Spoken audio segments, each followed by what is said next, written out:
में आज लेते हैं। नहीं, स्वस्ति वाचन का मंत्र लेना, आप निकाले स्वस्ति वाचन। अवश्य स्वस्ति वाचन आप निकालें, मैं भी शीट शो कराता हूँ, उसी का पाठ करते हैं मंगलाचरण के रूप में। और शीट भी आपकी 5 मिनट पहले ही आई है, तो पढ़ भी नहीं पाते फिर। मैं देख रही थी, मैं तो आ जाए तो शीट ही पढ़ ले, शीट से समझ में आ जाएगा, समझ नहीं आ रहा था कुछ। हाँ, उसको थोड़ा बनाते में टाइम लगा मुझे। फिर देखा तो मैंने, अब शीट आई है, मैंने कहा क्लास का टाइम, अगर मैं शीट पढ़ने बैठ गई तो क्लास निकल जाएगी।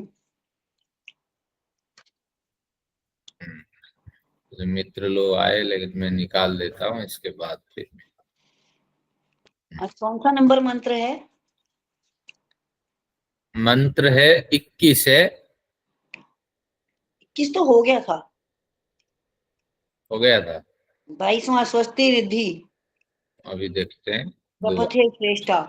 पिछली बार बताया नहीं था, मरुतो कि मरुतो है दधातन पुत्र कृतेषु पथ्यासु मार्ग धनवसु और रेगिस्तान 20 नंबर है स्वस्ति वाचन की पुस्तक। ये हाँ 21 वाले में आपने बताया था, पथ्यासु रास्ते मार्ग वगैरह, धनवसु जो डेजर्ट्स होते हैं, ठीक है। और तो बादल ये वगैरह 20 मेघ। था, ये 21 है। स्वस्ति न पथ्यासु धन्वसु। ये हो 22 गया। होगा। 22वां लीजिए। हाँ, आज 22वां है। फिर आपने अंतरिक्ष बताया था, बादल वगैरह जो हैं सब। हाँ, पुत्र 21 का कृतेषु। मैंने सीट नहीं बना पाई थी उस वक्त, कोई भी अच्छा, चिंता का विषय नहीं, लेकिन अभी सीट बन गई है आपके लिए, कोई। अब देखते हैं 22 है। ये हमारे मंगलाचरण है, आइए सब मिलके उस परम पिता से प्रार्थना करते हैं। ओम स्वस्ति रिद्धि प्रपथे श्रेष्ठा आरेकण स्वत्यभिया आवाममेति सा नो अमासो अरणे निपातु स्वावेशा भवतु देवगोपा। ओम स्वस्तिरिद्धि प्रपथे श्रेष्ठा रेकर्ण स्वत्यभिया वाममेति सा नो अमासो अरणे निपातु स्वावेशा भवतु देवगोपा। इसको तोड़ते हैं, जो कठिन शब्द है।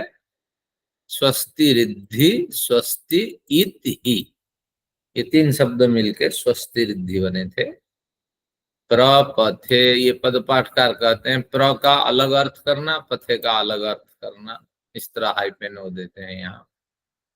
श्रेष्ठा रेकण स्वत्य भी, ये 2 सूत्रों में रेकण स्वती बड़ी मात्रा वाली रेकण स्वती बनती है। फिर अभी, ये दोनों मिलके रेकण स्वत्य अभिया वामम एति, वामम एति सानः अमासो, सो ज्यों का त्यों रहेगा, ये एक अव्यय पद है, सह नहीं बनेगा। हमको कैसे पता ये संधि इसकी टूटेगी नहीं? पदपाठकार ने बनाया कि इसको हमें नहीं तोड़ना है, इसको अव्यय जैसे रखना है। तो अर्थ करने वालों के सामने भी बड़े अड़चन होते हैं, वो बहुत सारे नियमों को मान के चलते हैं। वेद पे भाष्य करना बड़ा कठिन होता है। तो अरणे, अरणे ज्यों का त्यों है। निपातु स्वावेशा सु आवेशा, ये स्वावेशा इस तरह 2 टुकड़ों में अर्थ होंगे। भवतु देवगोपा, देवगोपा अर्थ करते वक्त भी दोनों को पृथक रखेंगे, पृथक इस तरह ये बने। तो ये क्या लिखा है किसी को समझ में नहीं आया। क्यों नहीं आया? जो अंग्रेजी भाषा का प्रचलन हुआ, नहीं आया। नहीं तो आजकल सब संस्कृत से समृद्ध होते, हमारे देश समृद्ध होता तो ये अवश्य सबको समझ में आता, कोई कठिन नहीं है। अभी इसको खोलते हैं। स्वस्ति रिद्धि 22वां नंबर। स्वस्ति रिद्धि स्वस्ति इति। तो यहाँ सबसे पहले इतना समझते हैं कि सामा शांति रेधि में क्या कहा गया था, सा शांति माँ एधि। वह शांति, जो शांति अभी तक मेरे जीवन में उपलब्ध नहीं हुई है, जो शांति अभी तक मुझे प्राप्त नहीं हुई है, मेरे से दूरस्थ जो शांति है, निश्चित रूप से वो शांति मुझे प्राप्त हो जाए। तो शांति को भी उन्होंने शक्ति के रूप में, संभावित शक्ति के रूप में कल्पित करके उससे प्रार्थना की गई। एक विह्वलता इससे ध्वनित होती है। जैसे राम ने, वाल्मीकि को लिखना था करुण रस, तो उन्होंने राम के पात्रता में, राम की पात्रता में बड़े करुण रस उभारे। जिसे देखा राम ने उसे पूछा, क्या तुमने देखे हो मेरी पत्नी कहीं गई है, चली गई, या किसने ले लिया है उसको? तो आपने देखे हो क्या, आपने देखा है क्या? सबसे पूछते रहे राम। जिस तरह वो राम थोड़ी पूछते रहे, ये वाल्मीकि की जो क्या कहेंगे इसको, विप्रलम्ब श्रृंगार है। श्रृंगार रस तो विप्रलम्ब होता है, विच्छेद हो जाता है एक दूसरे को का, तो उसको लोक में देख करके वाल्मीकि की अभिव्यक्ति है। वाल्मीकि ने राम को रुलाया, तो इससे क्या ध्वनित होती है कि अत्यधिक करुणता, अत्यधिक जो पत्नी के प्रति विमोहता एक सामान्य पुरुष की जिस तरह होती है, तो उस तरह ध्वनित होती। तो यहाँ जो पंक्ति है वही शांति मुझे चाहिए। शांति एक भाव पदार्थ है, एक भावना आत्मक पदार्थ है। भावना राज्य में एक कल्पना है, एक भावना है। तो अब उससे क्या हम मांगते हैं कि वही शांति ही मुझे, ये शांति तो मूर्तिमान बन करके वही अनिर्वचनीय या शांति तस्य प्रार्थ्यते, उसके लिए हम प्रार्थना करते हैं, वो मुझे प्राप्त हो जाए। तो केवल विह्वलता है, जिसे देखे उससे शांति की मांग है। तो अब इसी न्याय से यहाँ भी वही है, वही स्वस्ति मुझे मिल जाए। यहाँ स्वस्ति का केवल वर्णन है। स्वस्ति प्राप्त होने से जीवन में क्या क्या परिवर्तन होते हैं, क्या क्या सिद्धियां मिलती हैं, उसी की यहाँ कल्पना है। साथ में उसी स्वस्ति से प्रार्थना है कि मुझे इस तरह सुसमृद्ध तुम बना दो, क्योंकि जीवन में बड़ी कमियां हैं। कमियां किस लिए है? अल्पज्ञ। सब जितनी भी प्राप्ति हुई है उसके लिए अल्प है।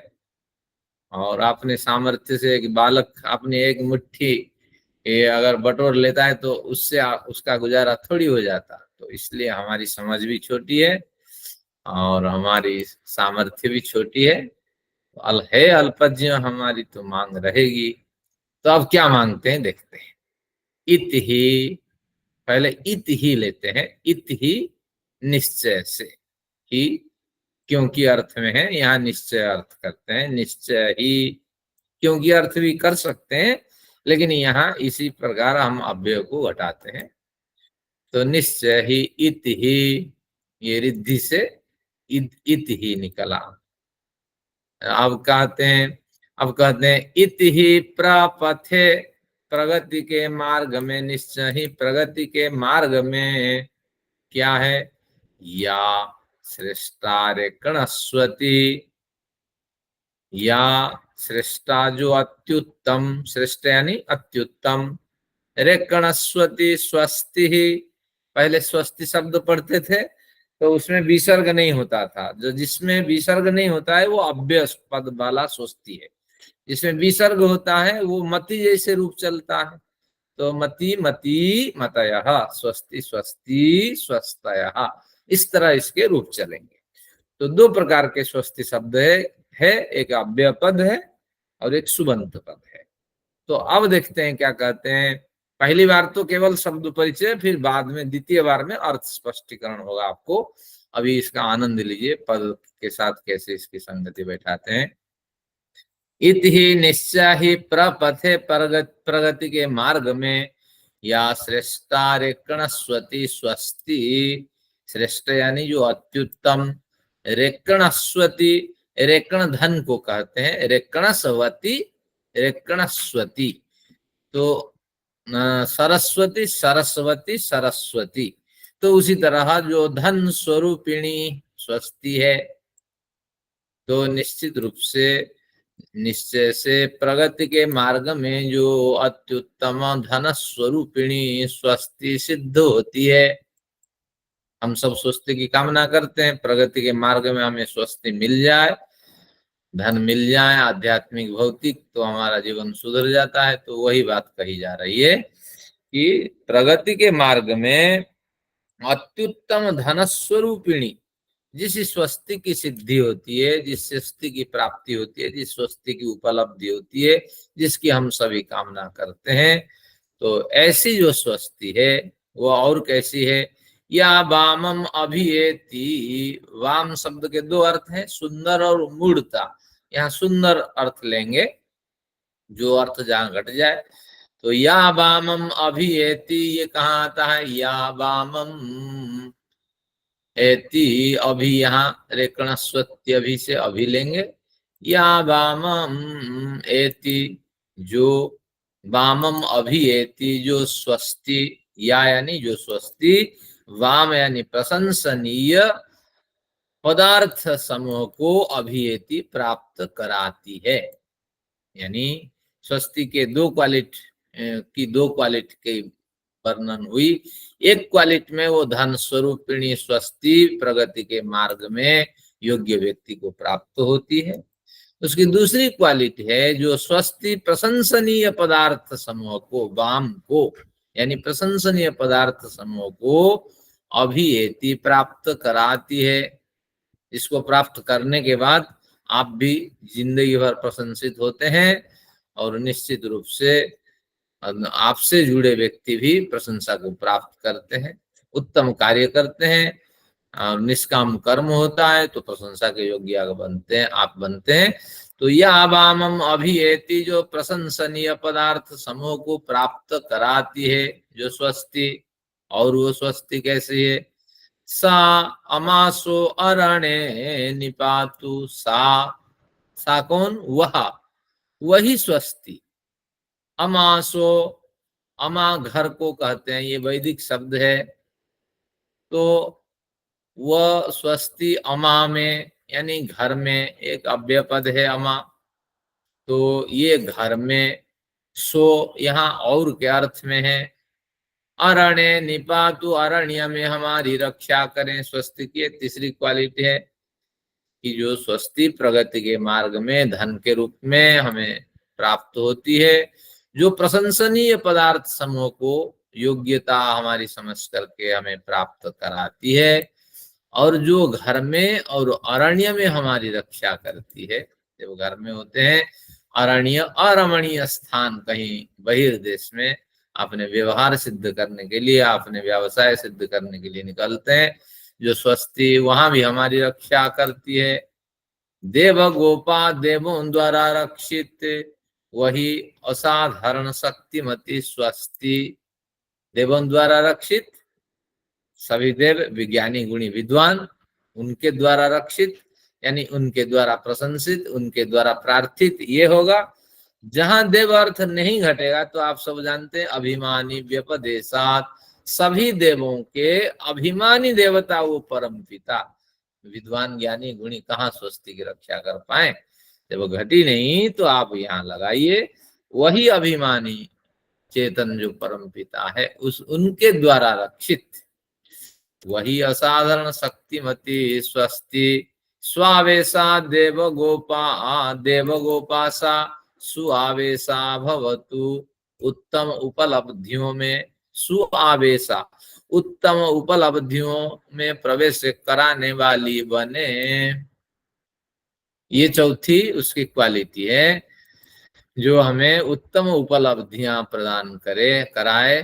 तो ऐसी स्वस्ति की हम कामना करते हैं। एक बार फिर देखते हैं मंत्र में क्या कहा। अब शब्दार्थ क्लियर हो गया, अब विषय स्पष्ट होगा।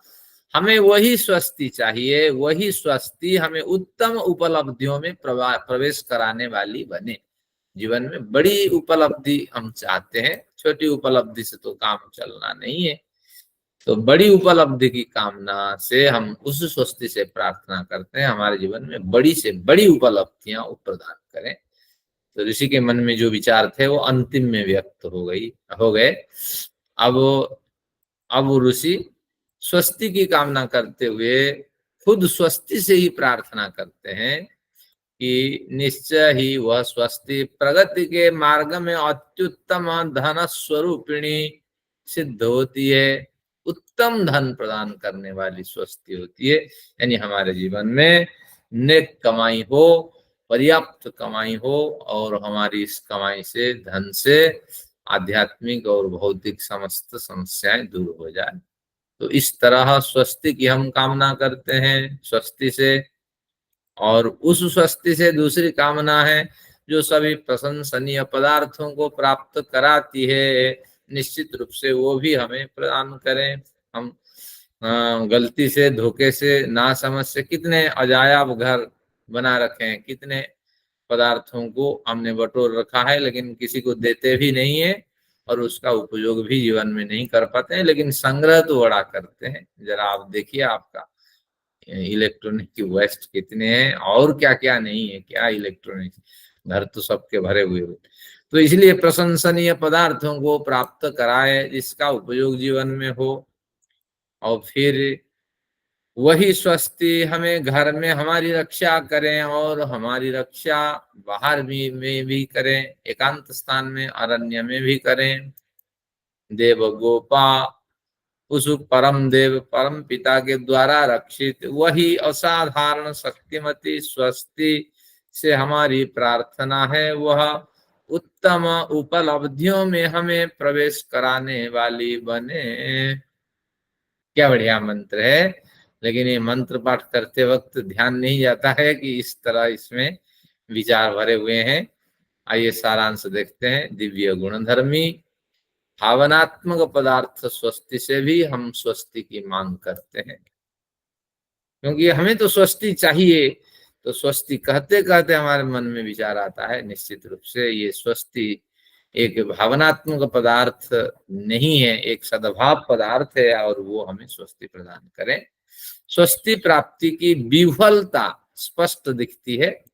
अरे जड़ चेतन किसी से भी हम मांग बैठते हैं, और चेतन से परम चेतन परम पिता से भी मांगते हैं और दूसरों से भी मांगते हैं, तो निश्चित रूप से विफलता है किसी के पास है कोई साधन, मेरी सहायता करें, सभी से मांगते हैं, तो ये विफलता का संकेत है।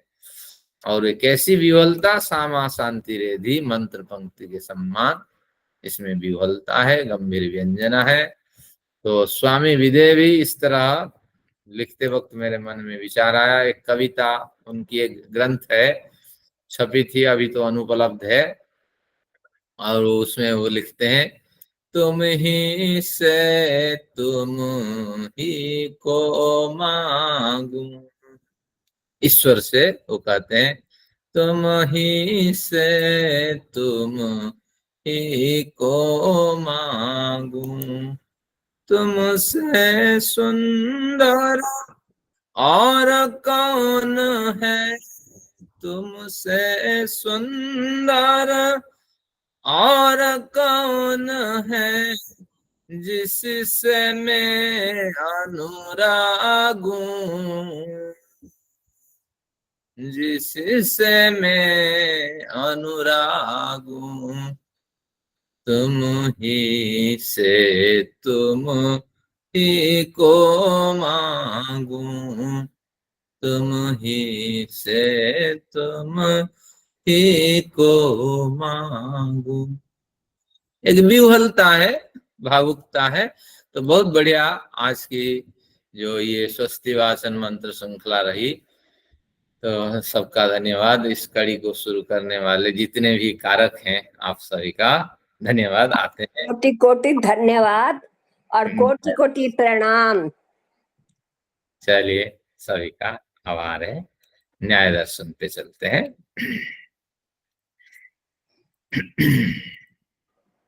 मैं इंतजार करती रहती हूँ कब 7 बजे और आपकी क्लास में बैठूं। बहुत बढ़िया। चलिए, ईश्वर का थोड़ा गुणगान हमने कर लिया। अब कब ये जो हमारी व्यावहारिक रूप में जो पढ़ाई चल रही है वो कैसे हमारे उतर जाए जीवन में, ये बड़ी बात है।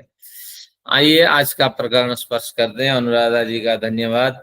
उनकी काव्य श्रृंखला में पढ़ करके सुन करके। आपने तो अनुराधा जी का आज सांख्य दर्शन सुना होगा। हाँ, नहीं सुना मैंने, लेकिन प्रशस्तियां सुन ली है, बढ़िया रहा। बहुत सुंदर, अनुराधा जी बहुत बहुत बधाई हूँ। ऑनलाइन नहीं था ना, वो फिजिकल था, लेकिन मुझे किसी ने कहा कि रिकॉर्डिंग आएगी। रिकॉर्डिंग तो मैंने उनको कहा था एक दिन पहले ही कि क्या रिकॉर्डिंग का इंतजाम करेंगे, तो उनका देखता हूँ। तो उन्होंने रिकॉर्डिंग का इंतजाम किया हुआ था, पूरा लेक्चर रिकॉर्ड किया है और यूट्यूब पर डाल भी दिया होगा। अभी लिंक मेरे पास आएगा तो मैं भेज दूंगी। ठीक है। गॉड ब्लेस यू, बहुत गॉड ब्लेस पसंद यू। आया, और वो कहते कि उन्हें कुछ नहीं पता था सांख्य दर्शन का, तो मैंने काफी बता दिया, एक लेक्चर में ही काफी कुछ बताया। तो कहते फिर और बुलाएंगे आपको बार बार फिर। काय का प्रवचन था माता जी? सांख्य दर्शन पर था मेरा, जनरल थोड़ा और भी आप थोड़ा ही वो का था? लिया, ओके ओके ओके। सांख्य दर्शन पे था। उन्होंने कहा तो था ग्रुप कुछ। में डाल देना जब भी आए। हाँ, लिंक आएगा तो मैं इसलिए मैंने फिर रिकॉर्डिंग का, अच्छा किसी ने मुझे याद दिला दिया, तो मैंने उन्हें कहा कि आप रिकॉर्डिंग करवाइए, तो उन्होंने करवा के इंतजाम रखा हुआ था। तो फिर वो रिकॉर्डिंग पूरी हो गई है, और वो समाज के लोग भी कह रहे थे वसंत कुंज के कि अच्छा रिकॉर्डिंग हो गई, तो हम भी दोबारा भी सुन सकते हैं। यहाँ तो जल्दी में जितना समझ में आया, तो गूढ़ विषय तो बाद में, पर मैंने बहुत सरल करके उनको बताया था, समझाया, सबको समझ में आ गया था, और काफी चीजें मैंने धन्यवाद कवर कर दी। धन्यवाद। आइए हाँ, विषय को स्पर्श करते हैं। भैया साहब 550 नंबर पृष्ठ है, निकालिए। भैया साहब को प्रिंट देने में मुझे भी विलम्ब हुआ, तो आज पुस्तक से अध्ययन करें, जाते वक्त मिल जाए। अब देखिए, आज का जो प्रकरण है अवयव अवयवी प्रकरण, तो इसमें क्या है कि पूर्व प्रकरण और इसमें लिंक क्यों नहीं। अब तो अपवर्ग की चर्चा हो गई, लेकिन जब ग्रंथकर्ता जो सूत्र लिखने वाले उनकी मनस्थिति जैसी होती है, उस हिसाब से विचार थोड़ा आगे बढ़ता है। तो अब उनकी मनस्थिति जो पहले प्रकरण में हमने पढ़ रखा है, किसमें, द्वितीय अध्याय के द्वितीय अन्निक में, आगे इसमें मैंने कहीं संकेत किया है, मैं देखता हूं कहाँ संकेत किया है। तो वहां आगे देखेंगे। तो वहां हमने अवयव और अवयवी का अध्ययन किया था। थोड़ा स्मरण करा देता हूं कि दूर से सेना का एक झुंड चलता आ रहा है, और हम उसको अवयवी समझते हैं क्योंकि एक पट्टी की तरह वो झुंड दिखता है। लेकिन जब निकटवर्ती होते हैं तो उसमें एक पृथक पृथक अवयव दिखाई पड़ता है। एक एक सेना एक एक अवयव है, और उस लाल पट्टी रूपी अवयवी के। तो वहां विचार उठा था कि इसको अवयव माने या अवयवी माने। फिर आखिर में समाधान हुआ था, नहीं, अवयवी आपको मानना पड़ेगा, क्योंकि जैसे अवयवी बन के तैयार हो जाता है उस समय अवयव अस्तित्व खो देता है। निरवयव होने पर, अवयव रहित होने पर ही अवयवी स्वरूप में उभरता है। तो इसलिए अवयवी मानना यथार्थ है।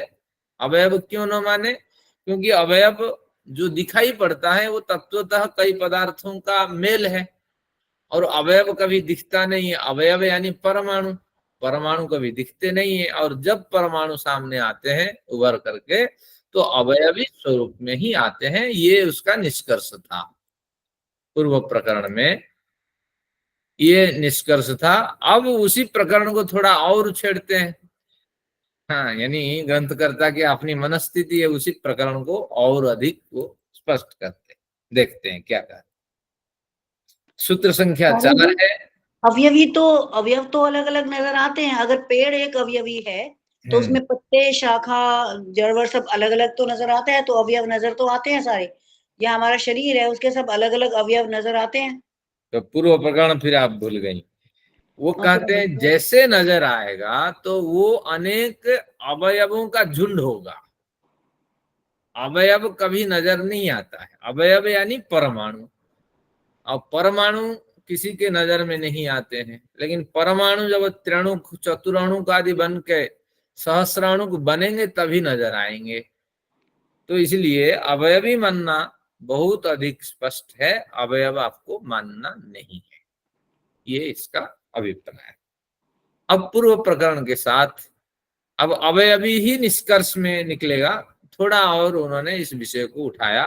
पूर्व प्रकरण में हमने पढ़ा था देहादि अभिमान। देखिए, पूर्व प्रकरण में बताया गया था देहादि अवयवों में आत्माभिमान होने से राग द्वेषादि की उत्पत्ति होती है। सबसे पहले देहादि को हम देखते हैं, फिर उसमें सामान्य आकर्षण होता है, फिर विशेष आकर्षण होता है, सामान्य विशेष आकर्षण के बाद फिर इसमें अशुभ आकर्षण जब दिखने लगते हैं तब जीवन में परिवर्तन होता है, नहीं तो सामान्य और विशेष आकर्षण के बीच हमारा जीवन व्यतीत हो जाता है।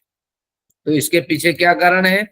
देहादि अवयवी अगर हमारे सामने आते हैं, धन संपदा अवयवी बन करके जब हमारे सामने आती हैं, जब मकान और विविध पदार्थ जब एक मूर्त स्वरूप लेके हमारे सामने आते हैं, तो फिर उसमें आत्माभिमान होता है। अभिमान यानी अहंकार, अपने में आत्मा यानी अपने में एक अहंकार उत्पन्न होता है, और वह अहंकार मैं धनी हूं, मैं दरिद्र हूं, मैं संपन्न हूं, मैं ज्ञानी हूं, इस तरह जब अभिमान होने लगता है तो उस हिसाब से राग द्वेष आदि होते हैं। गरीब होने पर द्वेष बड़ा होता है, मुझे गरीब करने वाला कौन है, फलाना व्यक्ति है, तो इसको तो मैं संसार से हटा देना चाहता हूं।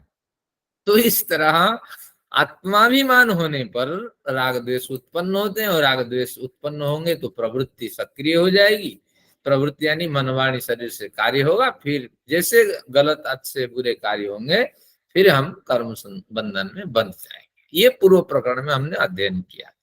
अब इस प्रकरण के साथ उसका क्या सामंजस्य है उसको थोड़ा उठाते हैं।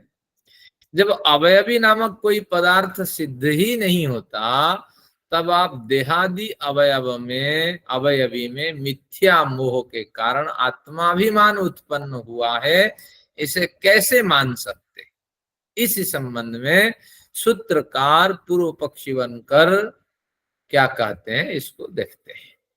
क्या समझ में आया कि अवयवी जो देहादि अवयवी सबसे प्रमुख कारण है आत्माभिमान के। तो जब अवयवी कुछ बनता ही नहीं है, देहादि अवयवी जब दिखाई ही नहीं पड़ते हैं, पदार्थ मूर्त बनकर जो सामने आते ही नहीं है, तब फिर आत्माभिमान कैसे हो? जब आत्माभिमान नहीं है तो राग द्वेषादि क्यों होते हैं? राग द्वेषादि होते हैं तो प्रवृत्ति हमसे क्यों बनती है, और प्रवृत्ति बन करके हम संसार में क्यों बनते हैं? पहले आपका कथन गलत है। कुछ देहादि अवयवी अवयव को एक बार स्पष्ट कर देता हूं। जो समग्रता से किसी भी पदार्थ में एक उभराव है उसको अवयवी कहते हैं। पूरे पंखे में 3 पंख लगे हैं, एक डंडा लगा है, बहुत बढ़िया व्यवस्था है, तो पंखे का एक अवयव हमारे सामने होता है, अवयवी हमारे सामने होता है, और वह अवयवी इन अवयवों से बना हुआ होता है। 3 पंखे, डंडे, उसके मशीन, उसके लगे ऊपर लगे जो प्लेट, इन सभी अवयवों से बना हुआ होता है। तो अब अवयवी की चर्चा करते हैं। चर्चा में कोई बड़ा ये नहीं है, महत्व नहीं है, लेकिन एक ग्रंथकर्ता की मनस्थिति के हिसाब से हम भी ढलते हैं, देखते हैं क्या कहना चाहते हैं। जब अवयवी, इनका सिद्धांत है अवयवी होता नहीं है, सब कुछ अवयव है, तो इसे आप कैसे मान सकते हैं कि जब अवयवी होता नहीं है? पूर्व पक्षी ने कहा कैसे। सूत्र देखिए, सूत्र में क्या कहता है? विद्या अविद्या द्वैविध्यात् संशय। पहले संशय उत्पन्न होता है अवयवी के बारे में कि अवयवी विद्या और अविद्या के भेद से 2 प्रकार से है। तो जब जिसमें 2 प्रकार है वो कैसे सिद्धांत को बताएगा? अवयवी 2 प्रकार के हैं, विद्या और अविद्या के भेद से। थोड़ा इसको समझते हैं कि पदार्थों की विद्या से यानी उपलब्धि से, अविद्या से यानी अनुपलब्धि से 2 प्रकार की व्यवस्थाएं प्राप्त होने से देहादि अवयवों पर संदेह उत्पन्न होता है कि वे हैं या नहीं है। एक बार सूत्र के साथ इसको मिलाइए कि जितने पदार्थ अवयवी के रूप में हमारे सामने आते हैं वो विद्या से यानी उपलब्धि से, अविद्या से यानी अनुपलब्धि से 2 प्रकार की व्यवस्थाओं से गुजरते हैं। तो इसीलिए जब 2 प्रकार की व्यवस्था दोहरी, 2 नाव में पैर देंगे तो निश्चित रूप से डूब मरेंगे। तो इस तरह देहादि अवयवों पर संदेह उत्पन्न होता है कि वे है या नहीं है। अब जैसे सूत्र पढ़ा आपने, हमने भी पढ़ा, ये विषय स्पष्ट नहीं हुआ। अब भाष्यकार का धन्यवाद देते हैं, वे कैसे उन्होंने खोला है इसको। भाष्य का सार में 23 से 36 तक ये प्रकरण था। इसमें मैंने तो लिखा था, लेकिन ये 23 से 36 तक इसी को ढूंढ रहा था। तो न्याय दर्शन सूत्र संख्या 1-1-23 से 36 में हमने संशय और उससे उत्पन्न होने वाली जो स्थितियां हैं उनको अध्ययन किया था। तो वहां नियम था, ऐसा बताया गया था कि कोई ऐसा नियम नहीं कि पदार्थों की उपलब्धि केवल उसके विद्यमान होने पर ही होती है, अविद्यमान वस्तु की भी उपलब्धि होती है। संशय जो है उपलब्धि अनुपलब्धि व्यवस्थातः संशय, उपलब्धि और अनुपलब्धि की व्यवस्था होने से संशय बना रहता है। क्या तात्पर्य है? कुछ पदार्थों तो दिखते हैं, लेकिन तत्वतः जो दिखते हैं ये पदार्थ नहीं दिखते हैं, ऐसा आप नहीं कह सकते। और तत्वतः जो दिखने वाले पदार्थ होते हैं वो होते नहीं है, ऐसे भी आप नहीं कह सकते। फिर जो पदार्थ नहीं दिखते हैं वो नहीं होते हैं, ऐसे आप नहीं कह सकते। तो इस तरह होने से संशय होता था। और संशय एक ज्ञान का स्रोत है। ज्ञान के 4 स्रोत मैंने बताया था। ज्ञान का पहला है एक तो अविद्या, और दूसरा ज्ञान का स्रोत है संशय। अविद्या यानी मिथ्या ज्ञान, मिथ्या ज्ञान से संशय, संशय से फिर आपके शाब्दिक ज्ञान, और शाब्दिक ज्ञान से यथार्थ ज्ञान। इस तरह ज्ञान के 4 स्रोत हैं। संशय भी हमें ज्ञान दिलाने में मदद करता है। जो पदार्थ होता है तत्वतः वो होता नहीं है, ऐसे आप नहीं कह सकते। और जो नहीं होता है वो नहीं होता है, आप ऐसे नहीं कह सकते। तो सबसे पहले जो दिख रहा है भली भांति उसको और प्रमाणों से पुष्ट करें। ये दिखता नहीं है वा होता है, जो वो दिख रहा है वास्तविक है या नहीं, इसकी पुष्टि करें। और जब पूर्णतः पुष्ट हो जाए तो फिर उसको यथार्थ भाव पदार्थ माने। अब इस तरह हमने पढ़ा था, ऐसा कोई नियम नहीं है पदार्थों की उपलब्धि केवल उसके विद्यमान होने पर ही होती है, ऐसा कोई नियम नहीं। अविद्यमान वस्तु की भी उपलब्धि होती है। देखिए कुछ पदार्थ आपको दिखते हैं लेकिन होते नहीं है। यथा मृग मरीचिका में जल उपलब्ध होने का भ्रम, इसको बारीकी से कोई देखेगा तब होगा, नहीं तो भ्रम बना रहेगा। बड़े लोगों को भी भ्रम होता है। और कई बार आप स्वप्न भी देखते हैं, स्वप्न में भी भयानक दृश्य देख करके अब रात में सो भी नहीं पाते हैं ढंग से, डर भी बना रहता है इसी घर में कहीं ऐसा कुछ न हो जाए। तत्वतः ये क्यों होता है? क्योंकि अज्ञानता के कारण स्वप्न में यथार्थता कुछ नहीं होती है, तो इसलिए मरीचिका आदि में बड़े भ्रम होते हैं। और हम जिसको सत्य मानते हैं उसमें असत्यता भी छिपी होती है। तो पहले इसकी वेरिफिकेशन इसका कर लेना चाहिए प्रमाणों से। 8 प्रमाण बताए गए हैं द्वितीय अध्याय सत्यार्थ प्रकाश में, तो उसके आधार पे इसकी समीक्षा होनी चाहिए। अब देखते हैं उसी प्रकार अविद्यमान वस्तु जो होती नहीं है उसकी अनुपलब्धि हम मानते हैं, लेकिन ऐसा भी नहीं। अब उसी प्रकार अविद्यमान वस्तु की अनुपलब्धि भी होती है, ये एक नियम है। लेकिन ऐसी होती है ऐसे भी आप नहीं कह सकते। जैसे वृक्ष की जड़ें जो जमीन में अनुप्रविष्ट हैं, ये तो अविद्यमान है ही, किसी को नहीं दिखते हैं, अविद्यमान के समान होती हैं। परंतु ये जड़ें जो है अविद्यमान के समान होने पर उसकी अनुपलब्धि भी बनी रहती है। और वो अविद्यमान है, अनुपलब्धि बनी रहती है, लेकिन ये होती तो हैं। तो मूली और कीलक जो कील गड़े हुए होते हैं, गड़ी हुई होती हैं, ये सारे जो पदार्थ हैं ये सब अविद्यमान होने पर भी इनकी विद्यमानता बनी रहती है। तो इस तरह 2 प्रकार के स्वरूप विद्या और अविद्या, द्वै विद्या। तो यहाँ विद्या समझ करके विद्या च अविद्या च तद वेदु भयम सह, वो मिथ्या ज्ञान आदि पर विद्या अविद्या का ये कथन नहीं है। ये कथन उपलब्धि और अनुपलब्धि के अर्थ में विद्या शब्द का प्रयोग हुआ है।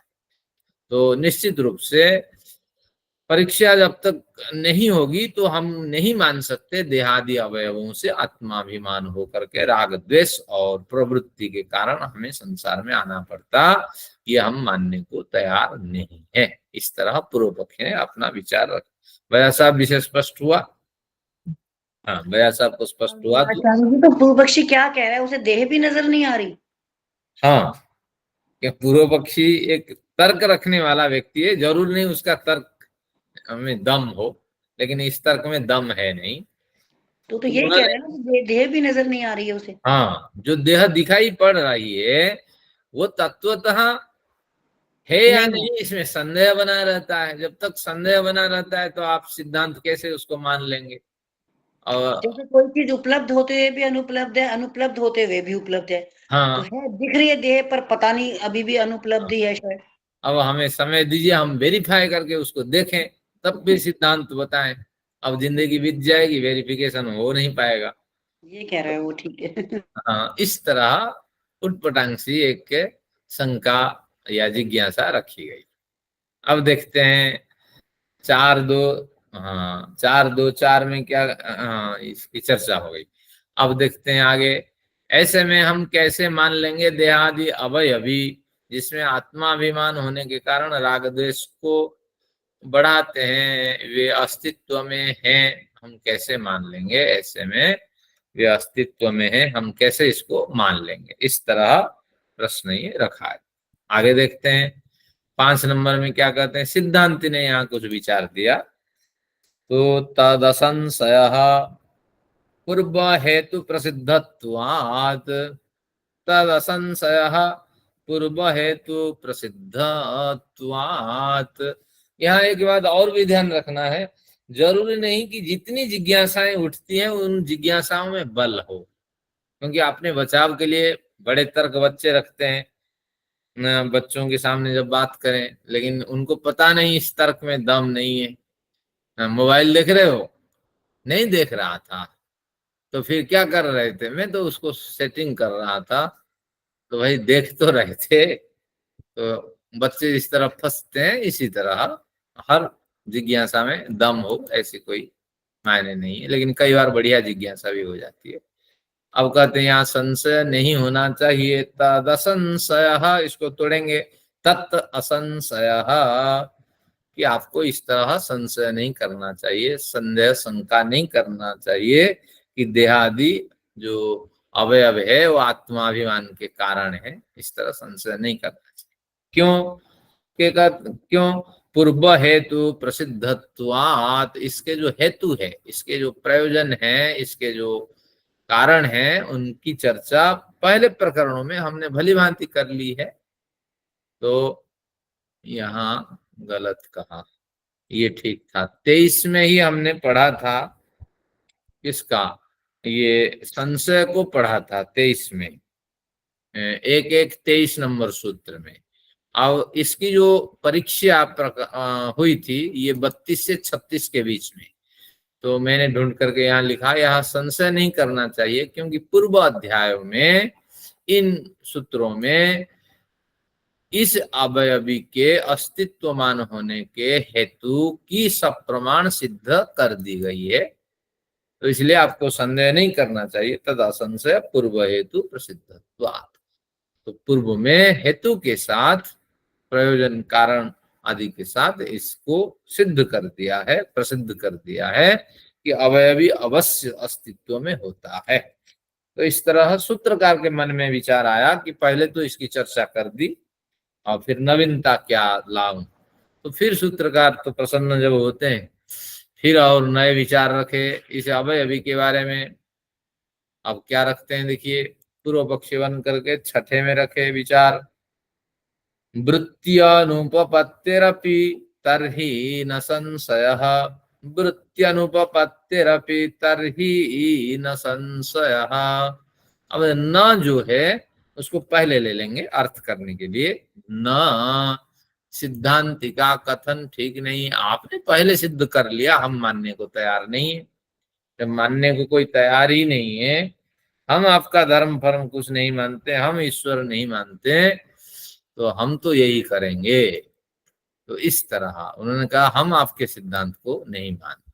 तो क्यों नहीं मानते हैं? तरही क्या देखते हैं, अब लगातार पूर्व पक्षी अब प्रश्न रखेगा। तरही वृत्त्यनुपपत्तेरपि देहादि अवयवियों की वृत्ति की अनुपपत्ति, देहादि अवयवों की वृत्ति अर्थात उसकी विद्यमानता की अनुपपत्ति यानी असिद्धि, वृत्ति की अनुपपत्ति यानी देहादि अवयवों की जो वृत्ति यानी विद्यमानता की अनुपपत्ति, विद्यमानता है तो उसकी अनुपपत्ति यानी असिद्धि स्पष्ट रूप से देखे जाने से अवयवियों के अभाव और सद्भाव में संशय बना रहता है। पूर्व पक्षी कह रहा है अभी भी संदेह बना रहता है। कुछ और हम तर्क रखते हैं कि देहादि अवयवों की विद्यमानता असिद्ध हमेशा असिद्धि बनी रहती है। देहादि अवयवों की विद्यमानता की असिद्धि हमेशा अभी भी बरकरार है, उसका समाधान हुआ ही नहीं बारीकी से, तो इसलिए संशय बना रहता है। सूत्र लगाइए, न वृत्ति अनुपपत्तेरपि वृत्ति की, देहादि अवयवों की वृत्ति यानी विद्यमानता की अनुपपत्तेरपि असिद्धि होने पर भी संशय बना रहता है। अब सूत्रकार के सूत्र से कुछ समझ में नहीं आया, इसको खोला भाष्यकार ने, उनका धन्यवाद, क्योंकि बहुत से विषय सूत्र के विषय से स्पष्ट नहीं होते। देखिए भाष्यकार ने कैसे दिमाग लगाया, न तो अवयवियों में न तो अवयवों में अवयवी रह सकता है, न ही अवयवी में अवयव रह सकते हैं। ये उन्होंने तर्क रखे कि अवयवों से अवयवी बनता है, अवयवी समग्रता का स्वरूप है, अवयव उसके कारणों का स्वरूप है। उन्होंने तर्क रखा, सूत्रकार ने रखा कि हमेशा देहादि अवयवियों की विद्यमानता हमेशा असिद्धि बनी रहती है, विद्यमानता की असिद्धि बनी रहती है। तो कैसे बनी रहती है? अगर अवयव की बात करेंगे, अवयव कहाँ रहते हैं? अवयवी में। अब कभी भी अवयव अवयवी में नहीं रहते, ये पूर्व पक्षी का विचार है। न ही अवयवी में अवयव रह सकते हैं, पहले अवयवी आप बना ले, उसमें भी अवयव नहीं रहेंगे। क्यों नहीं रहेंगे? उसमें कारण देंगे, तर्क देंगे। देखिए, अवयवियों और अवयवियों में भेद करना असंभव है। इन दोनों में भेद करना असंभव है। क्यों? अवयवों से रहित होने पर ही अवयवी उभरता है। ये बात समझिए, जब अवयवी आपको दिखाई पड़ता है उस समय अवयव होते नहीं है। अवयव अपने अस्तित्व खोने पर तो अवयवी को दिखाएंगे। बजाज साहब एक अवयवी है, लेकिन बजाज साहब को जब हम देखेंगे उस समय हाथ पैर नाखून ये सब नहीं दिखाई पड़ेंगे। वह सब कह रहा हूं ना, पूर्व पक्षी के युक्ति में देखिए कितना दम है। तो पुस्तक को जब देखेंगे उस समय पुस्तक के पूरे जो उभरा हुआ स्वरूप उस पे नजर जाएगी, लेकिन कभी भी पुस्तक के हर पन्ने में और हर पन्ने में लिखे हर अक्षर में नजर नहीं जाती है। तो निश्चित रूप से जब अवयवों से रहित होने पर यानी निरवयवी की स्थिति में, एक निरवयवी शब्द का आप प्रयोग करें जिसमें अवयवों के रहित होने की स्थिति में ही अवयवी उभरता है।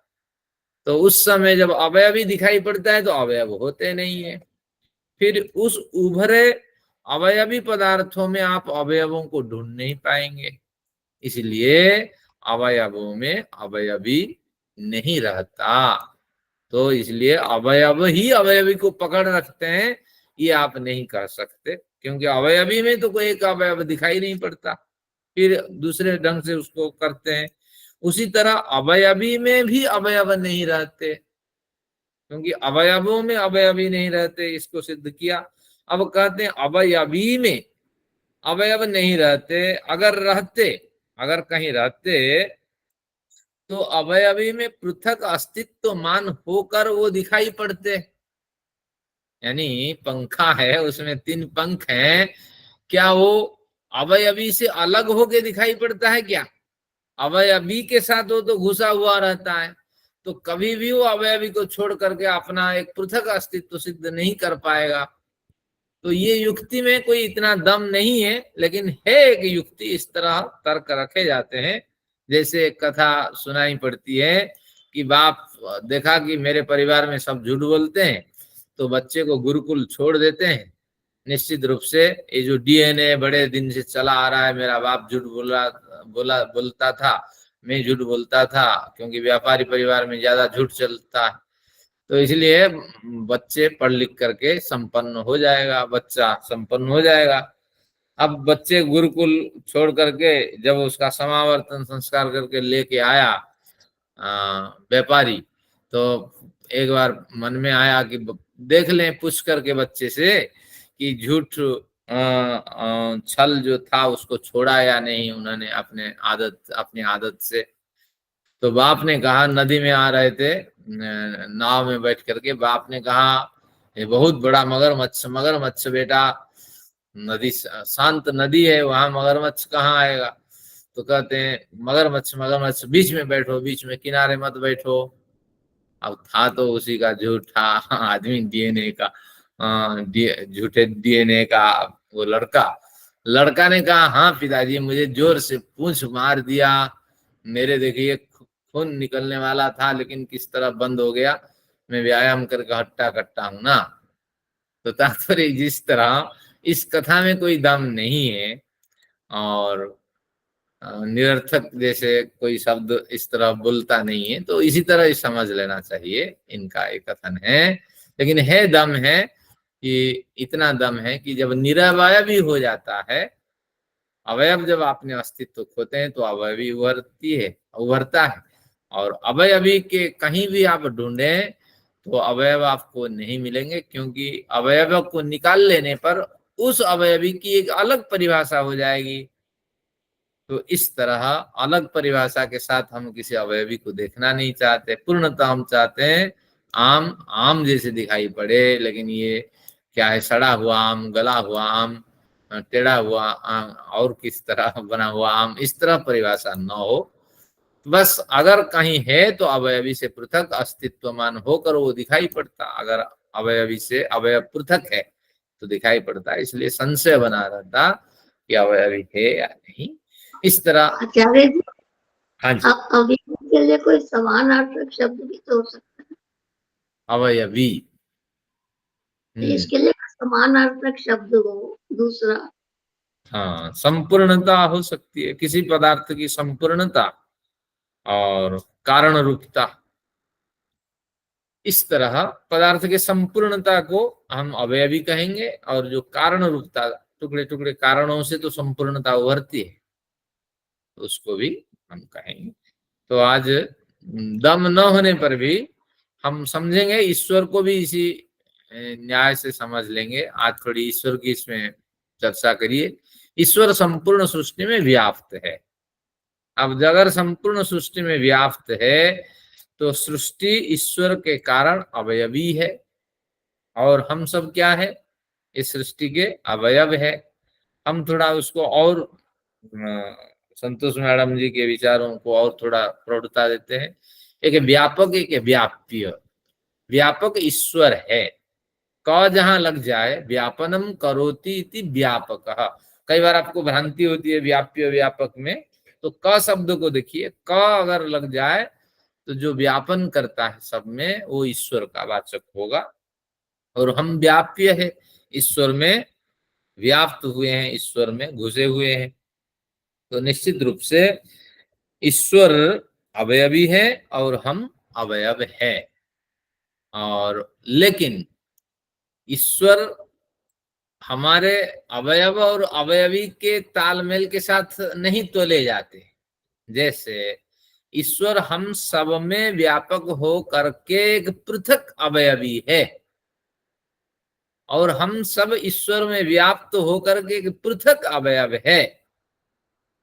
इस तरह जैसे इन्होंने कहा, एक अवयव को निकालिए जो अवयवी से अलग होता हो, दिखाई पड़े।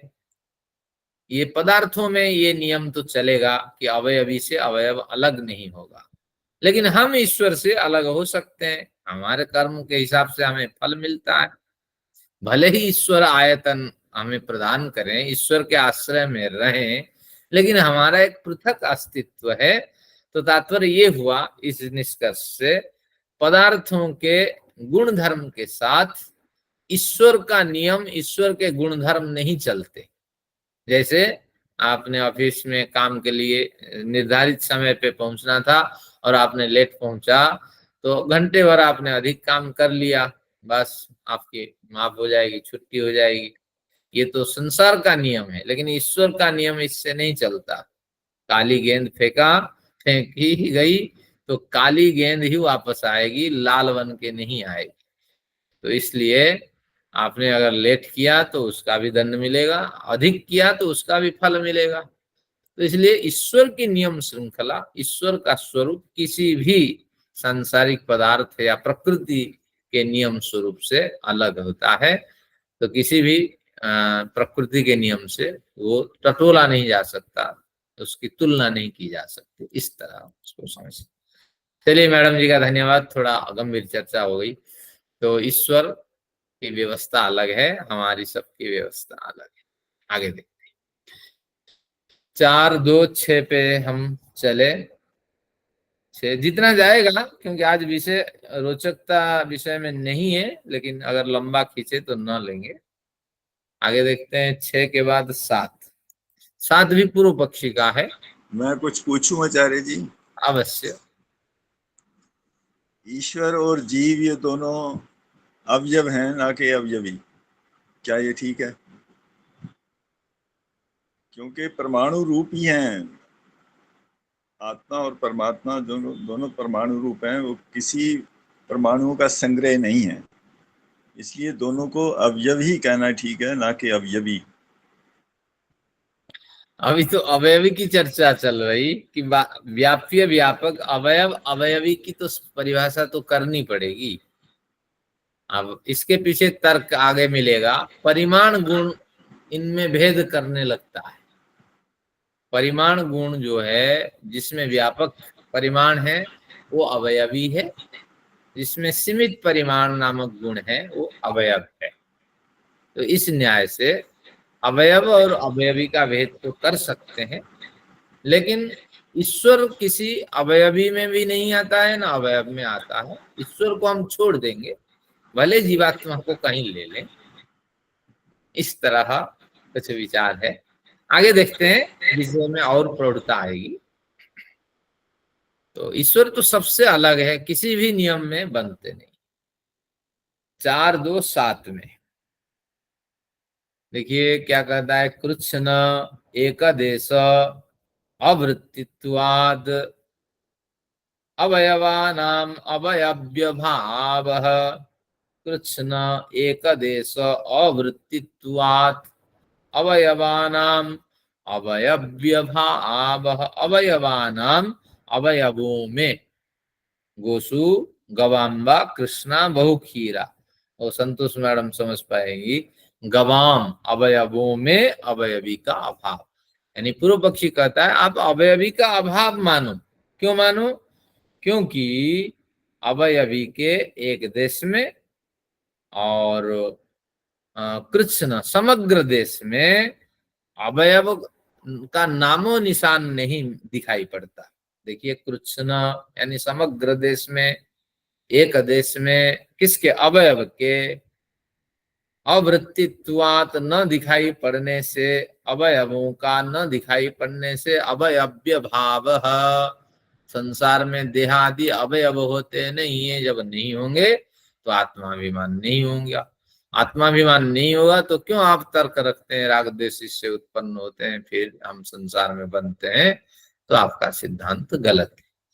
तो इसकी पुष्टि में इसी तर्क की पुष्टि में ये पूर्व पक्षी का विचार है। इस तरह अवयवी अपने अवयवों में न तो समग्रता से न ही एक देश में रहता है। कौन रहता है? अवयवी अपने अवयवों में न तो समग्रता से रहता है न एक देश में रहता है। इसलिए देहादि अवयवी जो आत्माभिमान के कारण राग द्वेष पैदा करते हैं, यह सिद्धांत गलत है। तो अवयवों के एक देश में समग्रता में अवयवी नहीं रहता, इस तरह सूत्रकार कहते हैं। तो धन्यवाद आप देते हैं, सूत्रकार के कथन से कुछ भी स्पष्ट नहीं है, तो जहां जहां हम भाष्यकार के ऋणी हैं उनका धन्यवाद देते हैं। भाष्यकार इसको कैसे खोलते हैं, देखिए, समग्र अवयवी में अवयव नहीं रहते, समग्र अवयवी में अवयव नहीं रहते, क्योंकि एक तो परिमाण का भेद है, अभी जो चर्चा हो रही थी, क्यों नहीं रहते, एक परिमाण का भेद इसमें दिखाई पड़ता है। अवयवी व्यापक परिमाण वाला और अवयव सीमित परिमाण वाले होते हैं, बहुत से अवयव होते हैं एक अवयवी को बनाने में। तो सीमित परिमाण वाला प्रत्येक अवयव संपूर्ण अवयवी में नहीं रह सकता। यानी प्रत्येक अवयव की यहाँ चर्चा अगर करें तो प्रत्येक अवयव, एक अवयव में संपूर्ण अवयवी कैसे जा सकता है, ये उटपटांग युक्ति है, लेकिन फिर भी जहां तक ग्राह्य है इसको ले लें। तो सीमित परिमाण वाला प्रत्येक अवयव में संपूर्ण अवयवी नहीं जा सकता। नहीं जा सकता तो अवयवी का ये एक देश आप क्यों कहते हो, इस तरह एक, यदि अवयवी के एक देश में ये अवयव रहते हैं, चलो समग्रता में नहीं है तो एक देश की बात करते हैं, अवयवी के एक देश में अवयव रहते हैं, ऐसा कहा जाए तो भी यह सिद्ध नहीं होगा, क्योंकि अवयवी से अवयव तो अभिन्न है। ऐसे में यह अवयवी का एक देश है, इसका निर्णय करना कठिन है। ये बच्चों जैसी युक्ति है, यानी समग्रता में तो नहीं रह सकता। संपूर्ण अवयवी को हम ढूंढ लें और जितने अवयव हैं उनमें से एक एक करके सभी अवयव से पूछें कि आप में क्या अवयवी बसता है, और आप संपूर्ण अवयवी में बसते हैं। आचार्य जी, ये थोड़ा सा उल्टा लग रहा है मुझे, कि इसमें तो ये कि अवयवी में अवयव बसता है, ना कि अवयव में अवयवी। देखते हैं एक बार फिर, समग्र अवयवी में अवयव नहीं रहते, अवयव में अवयवी की चर्चा चल रही। अवयव में तो अवयवी रहेगा ही नहीं ना, अवयवी में ही तो अवयव रहेगा। तो ये कह रहे हैं, बुक में भी यही लिखा हुआ है कि अवयवी में अवयव ना तो पूरे समग्र अवयवी में रहता है, ना उसके एक देश में रहता है, दोनों बार वो अवयव को ही बता रहे हैं। अब यही ना, अवयवी की चर्चा चल रही, अवयवी में जो अवयव है, अवयवी का अभाव है। क्यों अभाव है, यही तो लिखा है, समग्र अवयवी में अवयव नहीं रहते।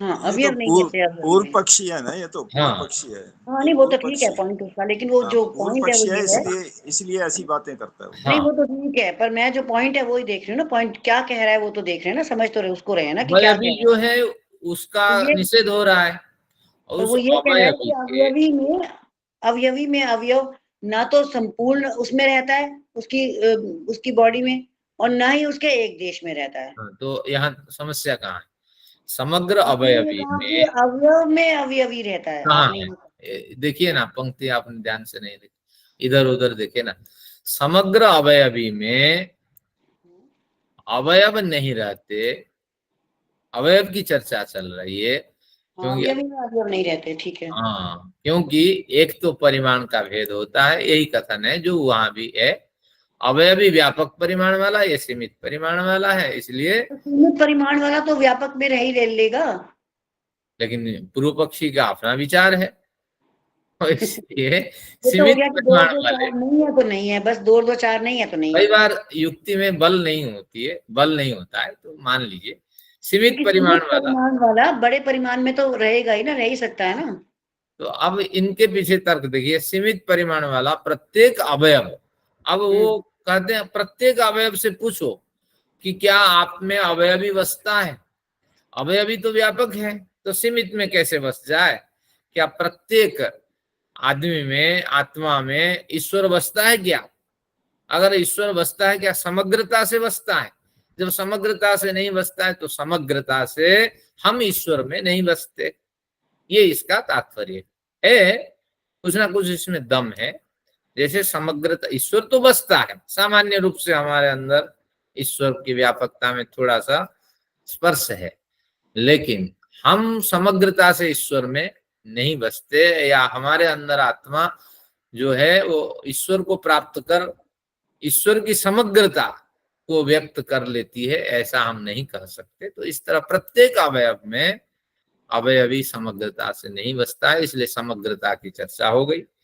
अब एकता की चर्चा करें कि एक देश में बस जाए कौन, अवयवी, तो ये भी संभव नहीं है। क्यों? क्यों अवयवी के एक देश में अवयव रहते हैं ऐसा कहा जाए तो भी पक्ष असिद्ध होगा, क्योंकि अवयवी से अवयव तो अभिन्न है। ऐसे में अवयवी का एक देश मानना ये कठिन है। ईश्वर का हम एक देश है, लेकिन ईश्वर तो व्यापक है। किस देश में हम अपना अस्तित्व सिद्ध करें कि इस देश में हम एक देश बन करके ईश्वर से जुड़े हैं, यह निर्णय करना कठिन है। कोई देश होता ही नहीं है, ईश्वर इतना व्यापक है, उसमें देश निर्धारण करना कठिन है, क्योंकि ईश्वर हमारे नियमों से हमेशा परे होते हैं। तो हम जिसे देश कहते हैं, ये पूर्व है, पश्चिम है, ये दिल्ली का हिस्सा है, फलाना हिस्सा, ऐसा ईश्वर में कुछ करना संभव नहीं है। तो इसलिए इनका इस तरह तर्क है। ऐसे में अवयवी का एक देश यह है, यह निर्णय करना कठिन होगा। तो इसलिए आप मानो देहादि अवयवी होते नहीं है, जब होते नहीं है तो आपका सिद्धांत गलत हो गया। राग देश आदि आकर हमें परेशान करते हैं। तो चलिए और 5 मिनट लेते हैं और एक सूत्र पढ़ते हैं। ये सूत्र लंबा चलेगा इस तरह। इसी जैसे एक तर्क आगे भी है 4-2-8 में, इसी को पढ़ के खत्म करते हैं। तेषु च वृत्तेरवयव्यभावः, तेषु च वृत्तेरवयव्यभावः, तेषु उन अवयवों में, इसलिए उन अवयवों में फिर क्या कहते हैं, अवृत्ते अवयवी की अविद्यमान होने से, अवयवी के अविद्यमान होने से, उन अवयवों में अवयवी के अविद्यमान होने से। आगे क्या कहते हैं, अवयव्य भाव, अवयवी का अभाव मानना युक्त है। इन दोनों सूत्रों में काव्य श्रृंखला बनाते वक्त ध्यान रखना, 27 में अवयवी से अवयवों का निषेध किया जा रहा है। अब 8 में, ये 7 में इसका कथन है अवयवी से अवयव का, यहाँ अवयव से अवयवी का, क्योंकि तेसु से, तेसु बहुत होते हैं, अवयवी एक होता है, तो यहाँ अवयव का कथन होगा। तो तेसु उन अवयवों में अवयवी के विद्यमान होने से अवयवी का अभाव मानना युक्त है। अब देखते हैं, अवयवों में अवयवी नहीं रहता, इस पक्ष को उठाते हैं। अवयवों में अवयवी रहता है, इस पक्ष को स्वीकार करने से समस्या यह होगी कि प्रत्येक अवयव में अवयवों के गुण धर्म के अतिरिक्त एक अवयवी गुण धर्म मानना पड़ेगा, क्योंकि अवयव के अपने गुण धर्म होते हैं, सभी गुण धर्म मिलकर के अवयवी को बनाते हैं। लेकिन अगर अवयवों में अवयवी रहते हैं तो अवयव अपने धर्मों से युक्त हैं, साथ में एक अवयवी के धर्म भी उसके पास है, और सभी को मिला करके वो अवयवी को सिद्ध करेंगे। तो इस तरह उन्होंने तर्क रखा कि 2 धर्म मानने पड़ेंगे अवयवों में। अगर अवयवों में अवयवी रहते हैं, एक तो अवयव के धर्म होंगे, उसके अपने होंगे, और ये जब सभी अवयव मिल जाएंगे तो एक अवयवी को पैदा करेंगे। तो इस तरह एक दूसरे धर्म भी आपको मानना पड़ेगा। चीनी है, अगर चीनी आपकी मिश्री बनती है, निश्चित रूप से उस चीनी में भी 2 धर्म मानने पड़ेंगे, एक चीनी का धर्म, एक मिश्री का धर्म। एक ठंडगी, और ये गर्मी है ना इसलिए मिश्री याद आई, एक ठंडगी और एक शुगर के लेवल आपको बढ़ाने वाला। इस तरह 2 धर्म के साथ चीनी को आपको मानना पड़ेगा। तो इस पक्ष को स्वीकार करने में समस्या ये होगी कि प्रत्येक अवयव में अवयवों के गुण धर्म के अतिरिक्त के अवयवी गुण धर्म मानना पड़ेगा, जो असंभव है।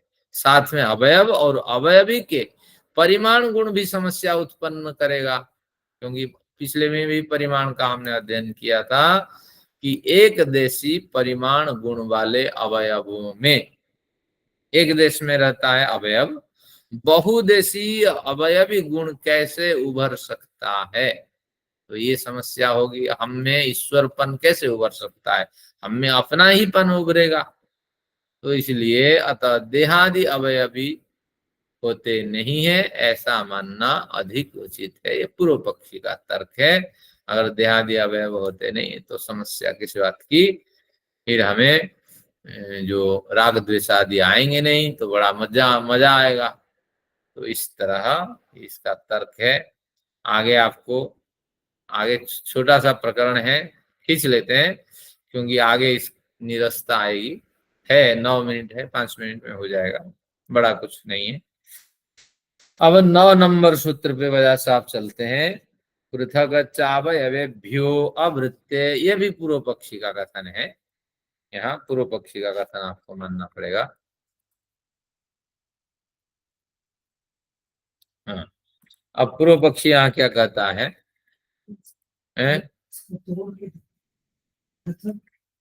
हाँ, कहते हैं पृथक च अवयवेभ्यो अवृत्ते है।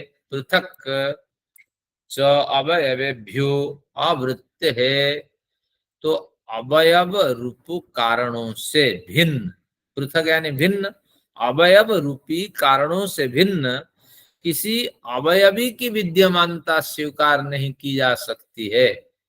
तो कहते हैं बड़ी मजबूरी है हमारे सामने कि अवयव रूप कारणों से भिन्न किसी अवयवी की विद्यमानता स्वीकार नहीं की जा सकती है। अवयवों से अवयवी की विद्यमानता स्वीकार नहीं की जा सकती है। अवयव रूपी कारणों से भिन्न, इसमें क्या कहना चाहता है कि अगर कोई कहे कि जो अवयवी है वो अवयवों से नहीं बनते और भिन्न कारणों से बनते हैं, इसका समाधान आखिरी सूत्र में, आज के आखिरी सूत्र में कहेगा। ये अवयव को छोड़ दें, ये कारणों को छोड़ दें और भिन्न कारणों से अवयवी बनता है। अगर कहें तो समस्या ये है कि अवयव रूप कारणों से भिन्न किसी अवयवी की विद्यमानता स्वीकार नहीं की जा सकती है। अगर अवयवी बनेगा तो इसी अवयव रूपी कारणों से बनेगा, भिन्न कारणों से बन नहीं सकता। तो ये हमारे सामने मजबूरी है। जब नहीं बन सकता तो अवयवी भी यहाँ टिक नहीं सकता, तो फिर संशय बना रहता है। इस पे इसको सिद्धांत न माने। देहादि अवयवों के अभिमान से राग द्वेष उत्पन्न होते हैं, ये सिद्धांत अभी आप रोक दीजिए, ये सिद्धांत आगे नहीं चलने वाला। इस तरह उन्होंने ये तर्क रखा। इसको भली भांति समझें कि अवयवी भिन्न उपादान कारणों से बनता है, अवयव उसके जो ओरिजिनल अवयव है उससे नहीं बनता। अगर ऐसे आप कहते हैं तो ये आपका गलत कथन।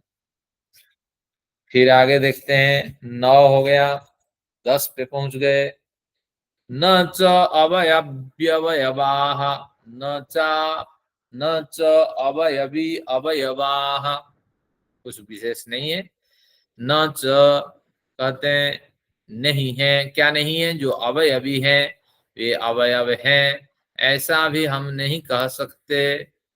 कहते हैं कि देखिए अवयव और अवयवी तो दोनों अभिन्न है, तो बस यही अवयवी अवयव के रूप में दिखाई पड़ते हैं और अवयव कुछ होते नहीं है। बात जो कुछ है वही अवयवी है, और इसलिए अवयवी के सिद्धांत को आप मानो। अगर सिद्धांत इस तरह कहता है तो हम उसको मानने के लिए तैयार नहीं है। अवश्य इसमें अवयवी होता है, अवयव अवयव अवयव होता है, अवयवी होता है, और अगर होता है तो संदेह बना रहता है, समाधान इसका कुछ नहीं निकल सकता। तो आप केवल ही अवयवी मान करके अगर सिद्ध करना चाहें तो ये संभव नहीं है।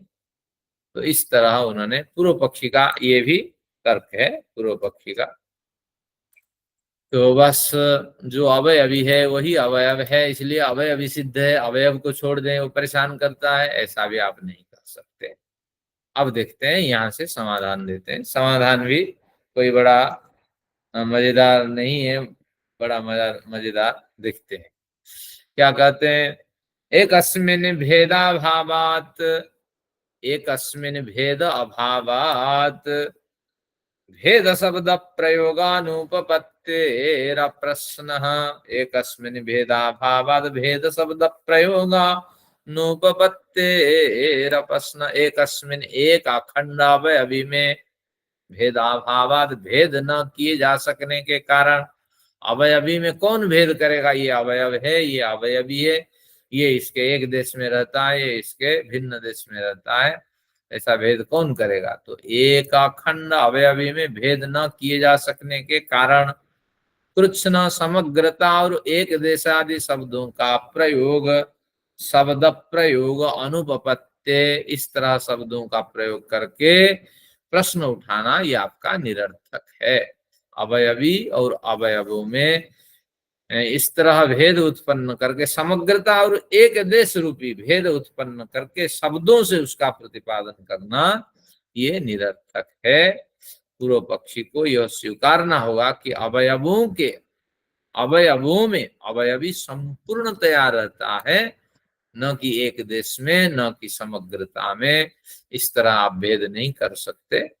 वो पूर्णतः रहता है और जैसा भी रहता है उसको समग्रता से या एक देश से आप कह नहीं सकते। वो रहता ही है। तिल में तेल रहता है, लेकिन किसमें कम है, किसमें ज्यादा है, ये आप इस तरह उसमें भेद नहीं निकाल सकते, क्योंकि तिल में तेल विद्यमान है, इस तरह मान के चले। भले ही समग्रता में रहे, समग्रता कथन को माने, लेकिन सिद्धांति को पसंद नहीं। समग्रता में तो है ही, जब ये कह ही रहे हैं, देखिए अवयवों में संपूर्णतया रहता है, यानी समग्रता से तो रहता ही है, अवयवों में अवयवी, लेकिन वो कहते हैं समग्रता और एक देश। इस तरह पृथक पृथक भेद की कल्पना न करें। अब मान लीजिए कि बिल्कुल अवयवों के सहारे ही अवयवी रहता है, और जो जो जितनी कल्पनाएं हैं ये आपका निरर्थक है। ये जो अवयवी है वो अखंड बना रहता है अवयवों के कारण। फिर 12 में क्या कहते हैं? अवांतर भावे अप्यवृत्ते रहेतु। अभी कहा था इस तर्क में कि अवयव रूपी कारणों से भिन्न किसी अवयवी की विद्यमानता, कहते हैं अवयव को हटा दीजिए, किसी भिन्न अवयवों से अवयवी बनता है।